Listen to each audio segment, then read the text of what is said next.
Riwayat hidup dan karya. Engineer dilahirkan pada tanggal 10 Maret 1939 di Rajasthan di daratan India dalam sebuah keluarga yang berafiliasi kepada paham Syiah Ismailiyah. Engineer lahir dari keluarga santri. Dia belajar bahasa Arab dari ayahnya Syekh Qurban Hussein dan mendapatkan pendidikan sekuler hingga memperoleh gelar sarjana teknik sipil dari University of Indore. Engineer telah menerbitkan puluhan buku dengan berbagai tema. Di antara karya-karya tersebut antara lain Islam and its Relevance to our Earth, The Origin and Development of Islam, Islam and Muslim, Critical Perspective.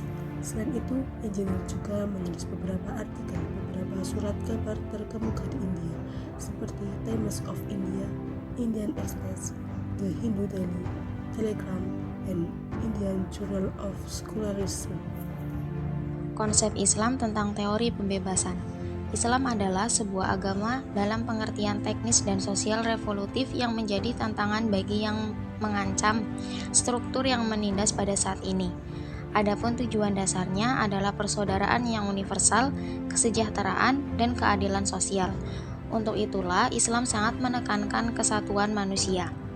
Di samping itu, Islam juga sangat menekankan pada keadilan di semua aspek kehidupan. Keadilan ini tidak akan tercipta tanpa membebaskan golongan masyarakat lemah dan marginal dan penderitaan, serta memberi kesempatan mereka untuk menjadi pemimpin.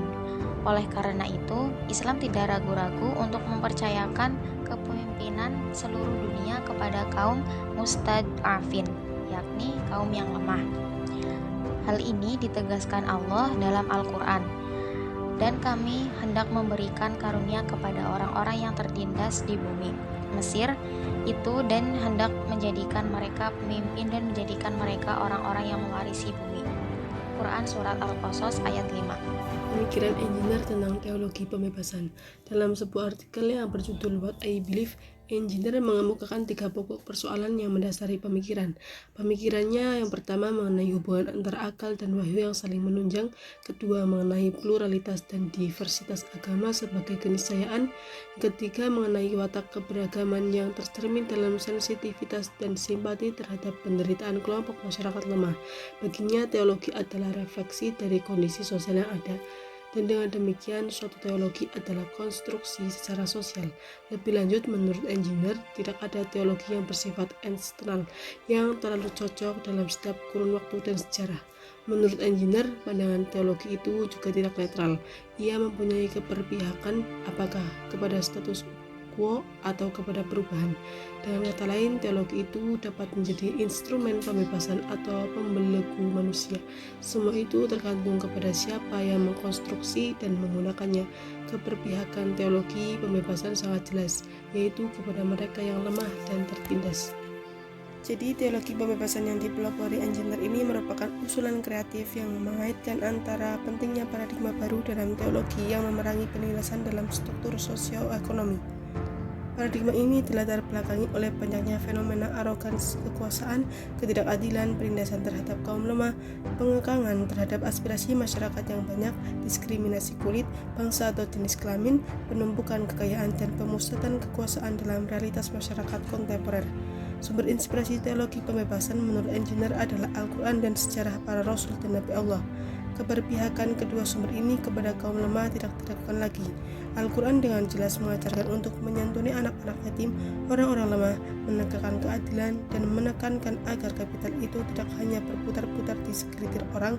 Penekanan demikian persis yang dipraktekkan oleh para Rasul dan Nabi Allah. 3 konsep kerangka praktis teologi pembebasan. Pertama, konsep tauhid.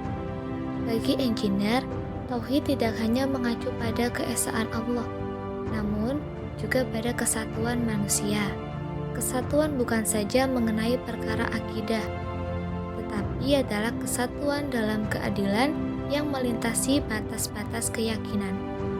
Untuk itulah, dalam masyarakat tauhidi tidak akan membenarkan diskriminasi baik dalam bentuk ras, agama, kasta, ataupun kelas sosial.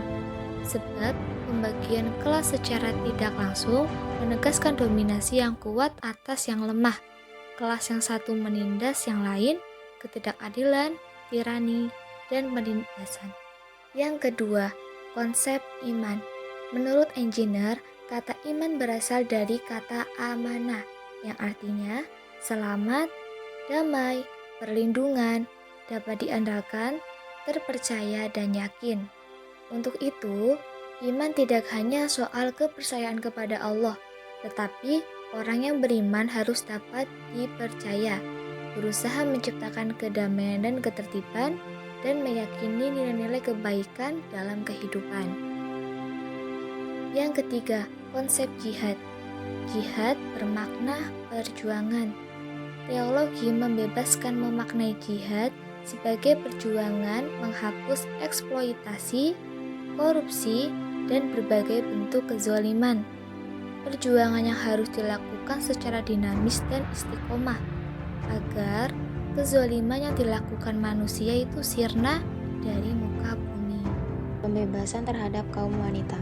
Pada zaman sebelum Islam datang, kedudukan sosial perempuan sangat rendah, diperlakukan seperti barang dagangan, diperbudak, dan bisa diwariskan seperti harta benda. Di dalam Al-Quran juga menyebutkan bahwa bangsa Arab pada masa jahiliyah biasa mengubur anak perempuan mereka hidup-hidup. Bila diukur dengan kebebasan, umumnya status perempuan sangatlah inferior di masyarakat pra-Islam. Bila hukum Islam, sumber yang sebagian besar merupakan wahyu Tuhan dan pemberian, contohnya lewat praktik Nabi. Dari konteks praktiknya, kaum jahiliyah maka tampak bahwa hukum Islam itu merupakan sebuah revolusi. Al-Quran sangat meningkatkan status sosial perempuan dan meletakkan norma-norma yang jelas, sebagaimana penentangan terhadap adat dan juga kebiasaan. Islam meningkatkan status sosial perempuan dan menetapkan norma-norma yang pasti, bukan semata-mata kebiasaan dan adat istiadat. Perempuan tidak boleh lagi dianggap sebagai barang dagangan yang diperjualbelikan atau sebagai objek pemuas nafsu. Engineer memandang ayat-ayat Al-Quran yang mengenai perempuan bersifat kontekstual dan ada yang normatif. Berikut ada 3 surat yang menyatakan bahwa normatif, yaitu Quran Surat An-Nisa ayat 1 tentang penciptaan manusia dari esensi yang sama, Quran Surat Al-Isra ayat 70, pemuliaan anak-anak Adam, dan Quran Surat Al-Ahzab ayat 35. Allah memberi pahala yang sama bagi mereka yang bertakwa, baik laki-laki maupun perempuan. Ayat di atas erat kaitannya dengan kesetaraan gender. Bagi engineer, ketiga ayat di atas menunjukkan revolusi besar kesetaraan laki-laki dan perempuan.